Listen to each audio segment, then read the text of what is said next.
നമസ്കാരം മാഷേ. മാഷേ ഞാൻ 10D പഠിക്കണ മനോഹരന്റെ അമ്മയാണ്. വാവ ഇരിക്കൂല, കിടക്കണ തൊട്ടിക്ക് എടുത്തിട്ടാ കൊണ്ടുവന്നിട്ടില്ല. അതല്ല വന്നിരിക്കാനാണ് പറഞ്ഞത്. മാഷ് കൊച്ചിനോട് പറഞ്ഞെന്ന് പറഞ്ഞ അമ്മേനെ വിളിച്ചിട്ട് വന്നിട്ട് സ്കൂളിൽ കയറിയാൽ മതി. എന്താണ് എന്തെങ്കിലും പ്രശ്നം ഉണ്ടാക്കിയവൻ? മനോഹരന് സ്കൂളിൽ പ്രശ്നം ഉണ്ടാക്കേ. ഒരു 1500 കുട്ടികൾ ഈ സ്കൂളിൽ പഠിക്കുന്നുണ്ട്. ഈ 1500 കുട്ടികള് ഇത്രയും മെനകെട്ട ഒരു ചെക്കൻ ഇവരെങ്ങനെ നിങ്ങൾ വളർത്തുന്നത്? അത് ഞാൻ കാലത്ത് കൊച്ചിന് കട്ടൻ ചായയിൽ ഹോർലിക്സ് ഇട്ട് കൊടുക്കും. 10 മണിക്ക് പുട്ടും മുട്ടക്കറി, ഉച്ചക്ക് ചോറ് മീൻ വറുത്ത്, വൈകുന്നേരം 3 മണിക്ക് ചായ ചെറുകടി, രാത്രി കഞ്ഞി ചുട്ട പപ്പടും. ഇത്രയും കൊടുത്താണ് ഞാൻ എന്റെ കൊച്ചിനെ വളർത്തുന്നത്. അവനെ ഇതൊന്നും കൊടുത്തല്ല വളർത്തേണ്ടത്. പിന്നെ നല്ല പച്ച പുല്ല് വേണം കൊടുക്കാനായിട്ട്. പോത്തണവൻ തനി പോത്ത്. ഉള്ള കാര്യം പറയലോ, മനോഹരനെ പോലെ ഒരു കുട്ടിയെ പഠിപ്പിക്കാൻ ഞങ്ങൾക്ക് ബുദ്ധിമുട്ടുണ്ട്. വേണ്ട മാഷങ്ങൾ തീസിയും കൊടുത്ത് വിട്ടേക്ക്. എന്തിനാണ് നമ്മുടെ സ്കൂളിൽ വെറുതെ ചീത്തപ്പേരുണ്ടാക്കി ഇങ്ങനെ കുറെ എണ്ണം? ആരുടെ പറഞ്ഞത്? അല്ല, മനോഹരനെ പോലെ വേറെ ഏതാണ്ട് ഒരു കൊച്ചുണ്ടെന്ന് പറഞ്ഞു. മനോഹരനെ പോലെ വേറെ കൊച്ചിന്റെ കാര്യമല്ല പറഞ്ഞത്, മനോഹരന്റെ കാര്യം, നിങ്ങളുടെ കൊച്ചിന്റെ കാര്യമാണ് പറഞ്ഞത്. അവനെ പഠിപ്പിക്കാൻ ഞങ്ങൾക്ക് ബുദ്ധിമുട്ടാണ്. അതിനും വേണ്ട എന്ത് തെറ്റാണ് മാഷ എന്റെ മോൻ ചെയ്തത്? അതിന് മാത്രം എന്ത് ശരിയാണ് അവൻ ചെയ്തിരിക്കുന്നത്? അവൻ ചെയ്തിരിക്കുന്നത് മൊത്തം തെറ്റാണ്. ഇന്ത്യ ലോക മഹായുദ്ധത്തിന് ചുക്കാൻ പിടിച്ച പട്ടാളക്കാരന്റെ പേര് ചോദിച്ചപ്പോഴേ മേജർ മഹാദേവൻ എന്ന്. അതവനെ അറിയാൻ പാടില്ല. ചുക്കാൻ സിനിമ ഞാൻ മാത്രമേ കണ്ടുള്ളൂ. സുരേഷ് ഗോപി ആരണ്ടല്ലേ അഭിനയിച്ചേക്കണ? ഇത് ആരോടാണ് ഞാൻ ഈ പറയണത്?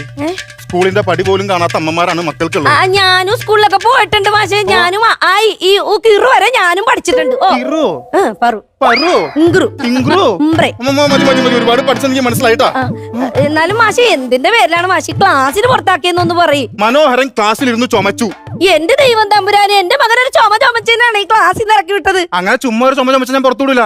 എന്റെ ക്ലാസ്സിലിരുന്ന് ബീഡി വലിച്ച് ചുമച്ച ആരായാലും ഞാൻ പറഞ്ഞു കൊടുക്കും. തണുത്തിട്ടായിരിക്കും മാഷെ. തണുത്തിട്ടായിരിക്കും. അപ്പം തണുക്കുമ്പോ ബീഡി വലിക്കണം ഞങ്ങൾ കാണാറുണ്ടല്ലോ. ഇതുപോലൊരു കഴിവ് കേട്ട കൊച്ചുണ്ടല്ല ഞാൻ എന്റെ ജീവിതത്തിൽ ആദ്യമായിട്ടാണ് കാണുന്നത്. എന്റെ മോന്റെ കഴിവാണെങ്കിൽ മാഷെ ഞങ്ങൾ തട്ടുമ്പുറത്തൊന്ന് കയറി നോക്ക്. എന്തിനാണ് തട്ടുമ്പുറത്ത് വരുന്നത്? അവന്റെ കഴിവ് കാണുന്നുണ്ടല്ല. ഈ സ്കൂളിന്റെ മൂത്രപ്പരയെ വന്ന് നോക്കിയാൽ മതി.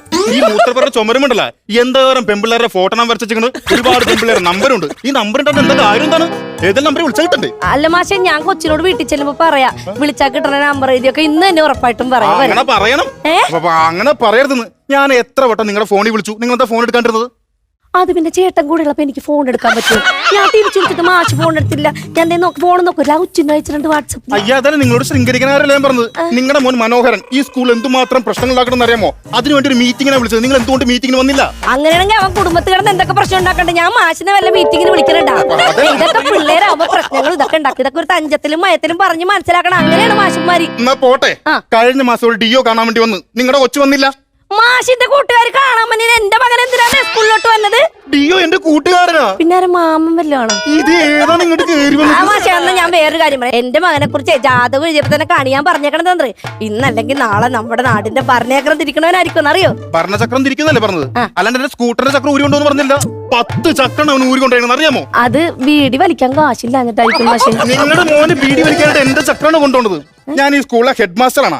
എന്നെ ബഹുമാനിക്കണം. എന്നിട്ട് അവന് കഴിഞ്ഞ ദിവസം കാണിച്ചെന്നറിയാമോ? എന്താണ്? എന്റെ അടുത്തൊന്ന് പറയണു, മാഷേ എനിക്ക് ബീഡി വലിക്കാനാണ് തീപ്പെട്ടി തരുമെന്ന്. ഞാൻ ചൂരെടുത്ത് 2 പൊട്ടികളെ പൊട്ടിച്ചില്ലേ, അടിച്ചു പൊളിച്ച് ഞാൻ.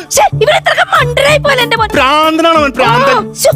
ഇത്രയും ശമ്പളം മേടിക്കണം മാഷിന്റെ കയ്യിൽ തീപ്പെട്ടി ഉണ്ടാവില്ല, ലൈറ്റർ ഉണ്ടാവില്ല. ഇവരെന്താ ആലോചിക്കാൻ? അന്ന് ലൈറ്റർ ചോദിക്കാൻ ഞാൻ അവന്റെ TC ഇപ്പൊ തന്നെ. ഞാൻ TC ഇങ്ങനെ ബഹളം വെക്കല ആൾക്കാർ അതൊന്നും പറഞ്ഞിട്ടുണ്ടാക്കൂട്ടോ. അതല്ല മാഷെ, എന്റെ മോൻ പഠിച്ചൊരു ഡോക്ടറായി കണ്ടിട്ട് മരിക്കണം മാഷെ എന്റെ ഏറ്റവും വലിയ ആഗ്രഹം. ഭാഗ്യമുള്ള അമ്മേട്ടാ. അതെന്താ? തനിക്ക് മരണമില്ലടോ മാഷെ. എന്റെ മോനെ ഈ സ്കൂളിൽ തന്നെ പഠിപ്പിക്കണം. അവന് ഈ സ്കൂളിനെ കുറിച്ച് പറയുമ്പോ 100 നാക്കാണ്. ഈ സ്കൂളിനെ കുറിച്ച് പറയുമ്പോൾ അവന് 100 നാക്കാം. അവനോട് ഇടയ്ക്കിടയ്ക്ക് ഞാൻ ഈ സ്കൂളിന്റെ പേര് ചോദിക്കും. പേര് കേട്ടാ ഞാൻ അവൻ തലകുറിയും. കൊച്ചു വർത്താനം പറഞ്ഞ പെമ്പിള്ളേരുടെ കൊണ്ടിരുത്ത മാഷെ തല നിറച്ച് പേരാണ് അതായിരുന്നു മാന്തണത്. സ്കൂളിന്റെ പേര് ഞാൻ പറഞ്ഞു പറയരുത്. മാഷ സ്കൂളിന്റെ പേര് പറഞ്ഞു ഞാൻ അവനെ പഠിപ്പിക്കാം. Government higher secondary school. ഇത്രോളം ഇത് ഞാൻ പഠിപ്പിക്കൂലേ? എന്തെന്ന്? Government higher secondary school. Secondary school ഞാൻ തന്നെ സ്കൂൾ അയ്യോ അങ്ങനെ ചെയ്യല്ലേ മാഷെ. ഞാൻ കാറ് പിടിക്കാം മാഷെ. എന്റെ മോൻ 10ാം ക്ലാസ് ആണ് മാഷെ. ഭാവി കാലത്തല്ലേ മാഷെ. കാലം കഴിഞ്ഞിട്ട് പഠിപ്പിക്കണം.